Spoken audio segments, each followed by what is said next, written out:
시간은 사실 한 방향으로 흐르지 않습니다. 미래에서 과거로 역행할 수도 있으며 직선이 아닌 휘어지고 접히고 여러 시간선이 겹칠 수도 있는 것입니다. 우리가 3차원 의식으로 생각할 때는 현재의 이해가 안 되는 상황들에 대해서 과거에서만 원인을 찾으려 하는 경향이 있습니다. 하지만 아무리 생각해도 대체 과거의 어떤 일 때문에 이런 일을 겪는 건지 이유조차 모르겠다 느낄 때도 많습니다. 하지만 위에 다차원적 시간 원리를 적용하면 현재 내가 겪고 있는 일이 반드시 과거와 관련되어 발생한 일만은 아닐 수도 있다고 생각할 수 있습니다. 즉 미래가 원인이고 과거가 결과라는 가설도 충분히 가능하다는 뜻입니다. 혹은 지금 일어난 일이 전체적 관점에서 봤을 때는 최상의 일일 수도 있지 않을까요? 왜냐하면 사실 우리는 물리적으로 보이는 타인이 없다면 혼자라고 생각할 때가 많지만 사실 최소 2명에서 훨씬 더 많은 숫자까지 상위자 수호천사와 영적 가이드가 돌보고 있습니다. 그들은 늘 곁에서 우리가 길을 잃지 않도록 신호를 주고 텔레파시로 직관적 감정을 느끼게 해줍니다.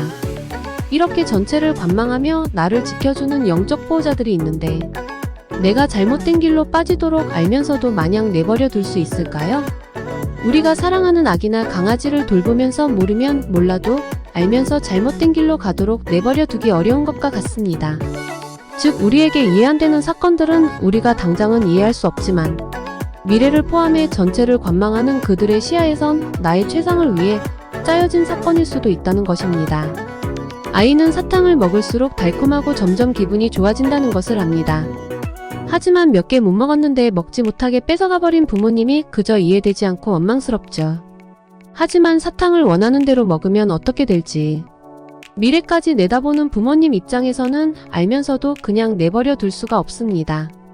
여기 사랑스러운 강아지가 있습니다. 이 강아지는 본능적으로 먹을 수 있을 때 최대한 많이 먹어야 안전하게 생존할 수 있다는 확고한 믿음을 갖고 있어요. 그런데 주인은 본인은 먹지도 않으면서 자신도 먹지도 못하게 하고 귀한 사냥감을 방치하면서 섞이곤 합니다. 언제 들어올지 모르는 외부 공격에 대처하기 위해 체력 단련도 꾸준히 해야 하고 이빨과 앞발 힘도 길러놔야 하는데 하루 종일 훈련을 하면 집에 와서 주인이 엄청 화를 내요. 가족을 위해 잘한 거 맞는데 이유 없이 혼나는 게 이해가 안 됩니다.